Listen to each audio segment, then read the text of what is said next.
अब एक मैं आपको एग्जाम्पल दे देता हूं इसके विरोध में। पहला एग्जाम्पल संविधान विरोधी, दूसरा एग्जाम्पल लोकतंत्र विरोधी, तीसरा एग्जाम्पल संविधान के बेसिक स्ट्रक्चर का वायलेशन। अच्छा, ये ज्यादातर बोल कौन रहा है? कौन बोल रहा है? ये जोर से बोलो भाई। ये वन नेशन इलेक्शन का विरोध कौन कर रहा है? सबसे ज्यादा कौन कर रहा है?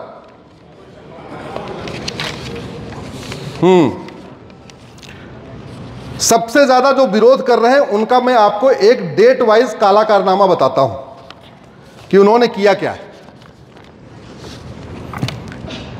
भारत के संविधान के प्रियम्बल में, पूरे संविधान प्रियम्बल तो छोड़िए, पूरे भारत के संविधान में सोशलिस्ट और सेकुलर शब्द था ही नहीं। ध्यान से सुनिए इसको, थोड़ा आपको इंटरेस्टिंग, मजा नहीं आ रहा होगा, संविधान में ज्यादा मजा नहीं आता।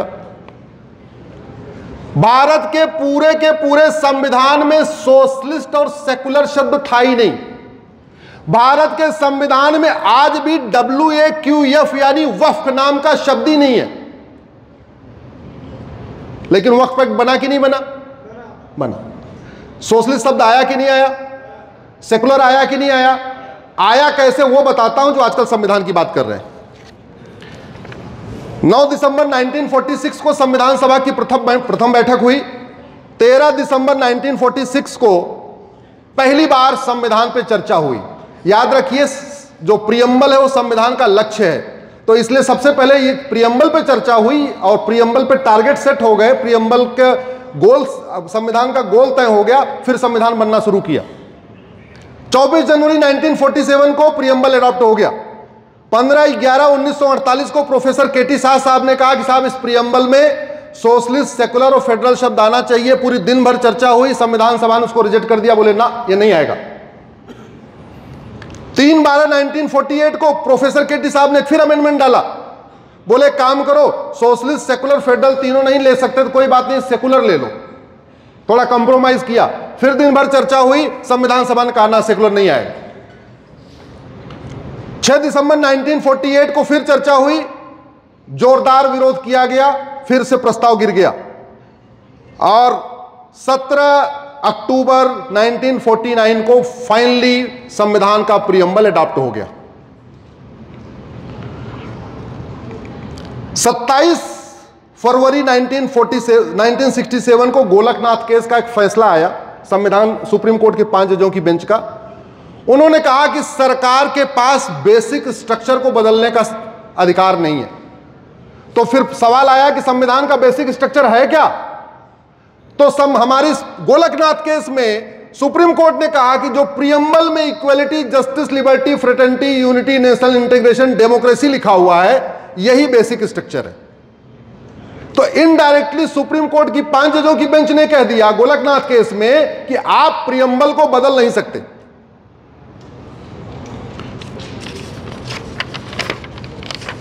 18 मार्च 1971 को इंदिरा जी प्रधानमंत्री हुई और 5 नवंबर 71 को संविधान का 24वां संशोधन हुआ और गोलकनाथ केस के फैसले को पलट दिया। 5 जजों की बेंच का जो फैसला था गोलकनाथ केस का कि आप संविधान का बेसिक स्ट्रक्चर नहीं बदल सकते, उसको पलटने के लिए संविधान में संशोधन करके बोला कि ना, हम पलट सकते। 24 जनवरी 1973 को केशवानंद भारती का फैसला आया। याद रखिए, 73 में केशवानंद भारती का फैसला 13 जजों की बेंच ने दिया था। उस समय सुप्रीम कोर्ट में केवल 13 ही जज होते थे।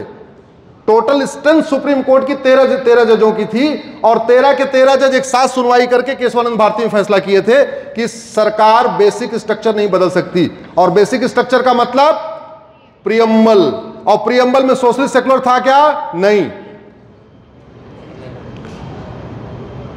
12 जून 75 को इलाहाबाद हाई कोर्ट ने इंदिरा जी का चुनाव रद्द कर दिया। इंदिरा जी पहुंची सुप्रीम कोर्ट। 24 जून 75 को सुप्रीम कोर्ट ने कहा कि आप सांसद तो बनी रहो, लेकिन ना आप वेतन लोगी, ना आप भत्ता लोगी, ना आप कोई काम कर पाओगी, ना आप प्राइम मिनिस्टर के ऑफिस में जाओगी, ना कोई आप सिग्नेचर करोगी, और आप केवल नाम की सांसद रहो लेकिन काम की प्रधानमंत्री नहीं रहो। लगभग वो सारी कंडीशन डाल दिया जो 1 साल पहले सुप्रीम कोर्ट ने केजरीवाल जी को जमानत देते समय डाली थी। आपको याद होगा 1 साल पहले केजरीवाल जी को जमानत दिया था सुप्रीम कोर्ट ने, तो क्या कहा था? मुख्यमंत्री कार्यालय नहीं जाओगे, कोई फाइल पे साइन नहीं करोगे, कोई महत्वपूर्ण निर्णय नहीं करोगे, मुख्यमंत्री के सैलरी नहीं, कुछ भी नहीं करोगे। तो बेचारे शर्म के मारे उन्होंने इस्तीफा दे दिया। सेम कंडीशन 12 जून को 24 जून को सुप्रीम कोर्ट ने कहा 75 को। आप जरा सोचिए, बेशर्मी देखिए, बेशर्मी की पराकाष्ठा देखिए कि 24 जून को सुप्रीम कोर्ट कह रहा है कि प्रधानमंत्री कार्यालय में नहीं जाना, किसी फाइल पे साइन नहीं करना, कोई महत्वपूर्ण निर्णय नहीं लेना, अगले चुनाव तक प्रधानमंत्री बने रहो बस। और अगले दिन 25 जून को भारत में इमरजेंसी लगा दी गई। और केवल इमरजेंसी नहीं लगाई, उसके बाद 1 अगस्त को संविधान का 38वां संशोधन किया और यह कहा कि जो हमने इमरजेंसी लगाई है इसको सुप्रीम कोर्ट रिव्यू नहीं कर सकता, क्योंकि उस इमरजेंसी के खिलाफ पीआईएल फाइल हो गई थी। तो उस पीआईएल पे सुप्रीम कोर्ट ने सुनवाई करे, उसके लिए एक और संशोधन कर दिया। उसके बाद 10 अगस्त को 29वां संशोधन किया, बोला प्रधानमंत्री के ऊपर मुकदमा नहीं चल सकता। आप जरा सोचिए, सुप्रीम कोर्ट कह रहा है कार्यालय नहीं जाना और धड़ाधड़ संविधान में संशोधन हो रहा है। 18 मार्च 76 को लोकसभा का टेन्योर भी पूरा हो गया। लोकसभा कितने साल के लिए होती है? 5 साल। 18 मार्च 76 को लोकसभा का टेन्योर पूरा हो गया और 2 नवंबर 76 यानी लोकसभा के 5 साल के कार्यकाल पूरा होने के लगभग 8 महीने के बाद संविधान में 42वां संविधान संशोधन करके सोशलिस्ट और सेकुलर जोड़ दिया। लोकसभा थी ही नहीं, देश में आपातकाल लगा हुआ है, 5 साल पूरा हो चुका है, इलेक्शन हो नहीं रहा है और सब उस बेसिक स्ट्रक्चर को बदल दिया जिसको सुप्रीम कोर्ट बार बार गोलकनाथ केस में, बाकी केसों में कह रहा है। और हमारे संविधान निर्माताओं ने भी कहा था कि भैया प्रियम्बल में कोई छेड़छाड़ नहीं होगी, जो बदलाव होगा संविधान के अंदर होगा। और आज उसी पार्टी के नेता जिन्होंने गलत तरीके से सोशलिस्ट जोड़ा, गलत तरीके से सेकुलर जोड़ा, संविधान में मजहब के आधार पर एक भी कानून नहीं बनाना साफ साफ लिखा हुआ है और मजहब के आधार पर कानूनों की पूरी लिस्ट बना दिया, वो कह रहे हैं कि 1 नेशन 1 इलेक्शन नहीं होना चाहिए। जानते हैं क्यों? बड़े समझदार लोग हैं। क्योंकि आपको लग रहा है 1 नेशन 1 इलेक्शन केवल पैसा बचेगा और उनको लग रहा है कि 1 नेशन 1 इलेक्शन के बाद और क्या क्या होगा। उनको पता है उनकी सारी काली करतूतें संसद में चर्चा होंगी। और वास्तव में कांग्रेस ने आजादी के बाद जो 50 से ज्यादा भारत विरोधी घटिया कानून बनाए हैं, इन पे अगर एक सप्ताह एक कानून के ऊपर चर्चा हो जाए, कांग्रेस का सूपड़ा साफ हो जाएगा। कोई पढ़ा लिखा व्यक्ति, कोई समझदार व्यक्ति और खास तौर पे यूनिवर्सिटी के बच्चे, कॉलेज के बच्चे, जो टीचर हैं, जो जज हैं, जो भी समझदार लोग हैं, ये कांग्रेस को जिंदगी में कभी वोट नहीं करेंगे, नफरत करना शुरू कर देंगे। ऐसा कानून बनाया। तो इसलिए मैं चाहता हूं 1 नेशन 1 इलेक्शन हो, क्योंकि 1 नेशन 1 इलेक्शन से हमारे पास 55 महीने होंगे जहां हम बाकी काम नहीं, केवल और केवल अच्छे चीजों पे चर्चा कर पाएंगे और अच्छा कानून बनेगा तो देश बदलेगा। बहुत सारे लोग सोचते हैं समाज बदलेगा तो देश बदलेगा। मैं इसका थोड़ा उल्टा सोचता हूं, हो सकता मैं गलत भी हूं। मेरा मानना है कि आप कानून बदलिए तो सोच बदल जाएगी। क्योंकि वही व्यक्ति फ्लाइट में जाता अलग व्यवहार करता है, मेट्रो में चलता अलग व्यवहार करता है और ट्रेन में चलता अलग व्यवहार करता है। व्यक्ति वही है, केवल नियम अलग अलग है। मेट्रो का अलग नियम है, फ्लाइट का अलग नियम है, नॉर्मल ट्रेन का अलग नियम। समाज बदल के व्यवस्था बदलने में टाइम लगता है, ऐसा व्यक्तिगत मेरा मानना है, मैं गलत भी हो सकता हूं। लेकिन नियम कानून सिस्टम बदल के समाज को बहुत तेजी के साथ बदला जा सकता है। क्या कारण है कि भारत में पत्थरबाजी होती है, भारत में दंगे होते हैं और जापान सिंगापुर तो छोड़ो, दुबई में दंगा नहीं होता। क्या कारण है कि दुबई में जहां मात्र 10% हिंदू हैं, वो होली मनाते हैं तो कोई दिक्कत नहीं आती, और जहां 50% भारत में हिंदू हो जाते हैं, वो अगर होली मनाते हैं तो वहां पुलिस लगाना पड़ता। संभल में 10% हिंदू हैं, और दुबई में भी कितने हिंदू हैं? 10%। दुबई में पुलिस नहीं लगाना पड़ा होली में, होली के दिन, लेकिन संभल में पुलिस लगाना पड़ा कि नहीं? जोर से बोलिए जरा। लगाना पड़ा, और बड़ी मात्रा में पुलिस लगाना पड़ा। मैं वो विजुअल देख रहा था जब पुलिस का पूरा पहरा चल रहा था। मैंने सोचा जब 2025 में इतना पुलिस लगाना पड़ रहा है होली मनाने के लिए, तो 2050 में क्या होगा संभल में? सठे साठ्यम समाचरित। भारत और दुबई, भारत और सिंगापुर, भारत और जापान, भारत और चीन में अंतर यह है, हम भगवान श्री राम की पूजा करते हैं और वो लोग राम नीति को लागू करते हैं, और राम नीति है भय बिन होए न प्रीत।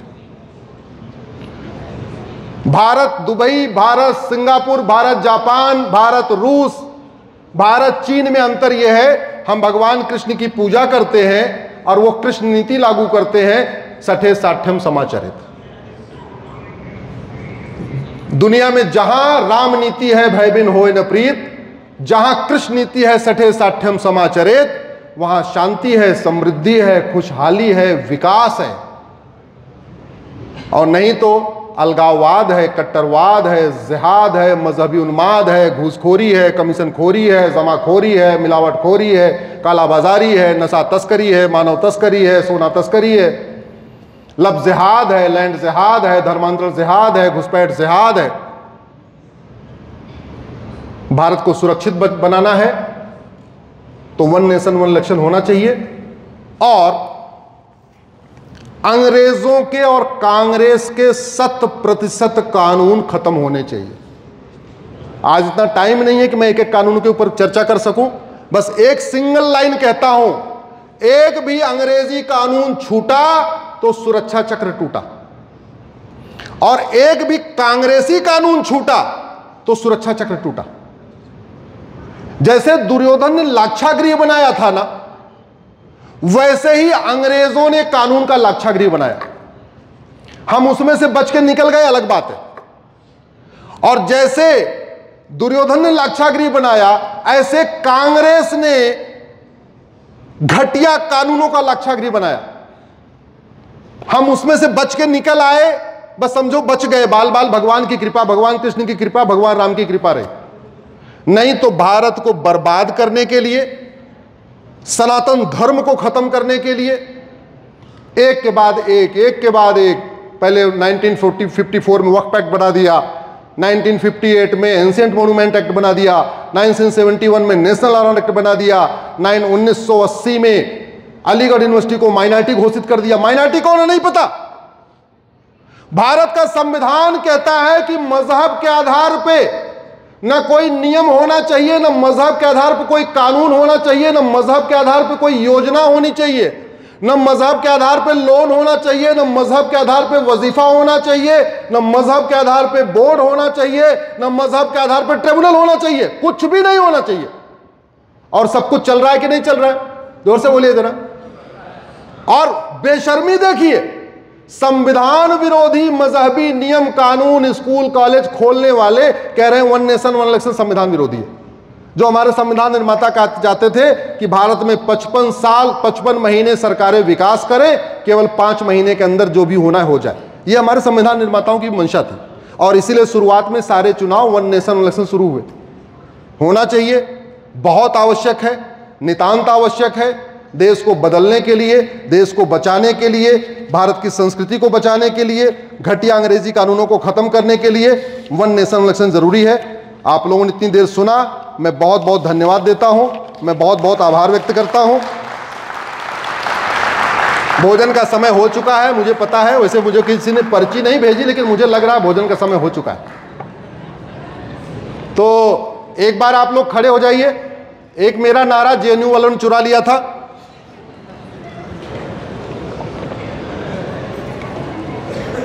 उस नारे को हम रिक्लेम कर रहे हैं। वैसे वो कहाँ गए, वो अपने वो मिहिर जी जो वस्त्र डिजाइन करते हैं, उनको बता दूं कि एक कानून था प्लेस ऑफ वर्शिप एक्ट, वो कानून बीच में दीवार बन के खड़ा हुआ था। हमने 2020 में उसको चैलेंज किया और 2020 के बाद 18 स्थानों पे सर्वे हुआ। काशी का सर्वे हुआ, मथुरा का हुआ, भद्रकाली का हुआ, भोजशाला का हुआ, अटाला का हुआ। हमने उस कानून को सुप्रीम कोर्ट में चैलेंज कर दिया। शेष आगे वाला कार्य हरिशंकर जैन जी, विष्णु जैन जी पूरे देश में कर रहे हैं। 18 स्थानों पे जहां सर्वे हुआ वो सारे के सारे मंदिर ही निकल रहे हैं, और आगे भी जहां सर्वे होगा क्या निकलेगा? इसीलिए सबकी घर वापसी कराना जरूरी है, इसीलिए घर वापसी जरूरी है। मैं आगे आगे बोलूंगा, आप पीछे से जोरदार आवाज निकालिए। अभी दिल्ली में नोटों की गड्डियां मिली हैं जज साहब के यहां, उन तक भी आवाज पहुंचे, चीफ जस्टिस तक भी आवाज पहुंचे, माननीय प्रधानमंत्री जी तक पहुंचे। कम से कम कुछ कानून उन्होंने बदलने पर चर्चा होगी। आपको बोलना है हमें चाहिए आजादी। बहनें भी हाथ उठा के बोले, क्या दिक्कत है, बोल सकती है। गुलामी के नाम से, गुलामी के निशान से, गुलामी की कुरीतियों से, गुलामी की कुप्रथाओं से, गुलामी की शिक्षा से, गुलामी के झूठे इतिहास से, गुलामी पुलिस व्यवस्था से, गुलामी की न्यायिक व्यवस्था से, नोटों की गड्डियों से, गुलामिक प्रशासनिक व्यवस्था से, गुलामिक चुनाव व्यवस्था से, गुलामी की कानून व्यवस्था से, घूसखोरी और कमीशनखोरी से, जमाखोरी कालाबाजारी से, नशा तस्करी और मानव तस्करी से, अलगाववाद मजहबी उन्माद से, लब जिहाद लैंड जिहाद से, ड्रग जिहाद धर्मांतरण से, रोहिंग्या बांग्लादेशी घुसपैठियों से, पत्थरबाजी जनसंख्या विस्फोट से। एक देश एक विधान मांग रहा है हिंदुस्तान। एक देश एक विधान, एक देश एक चुनाव, एक देश एक चुनाव,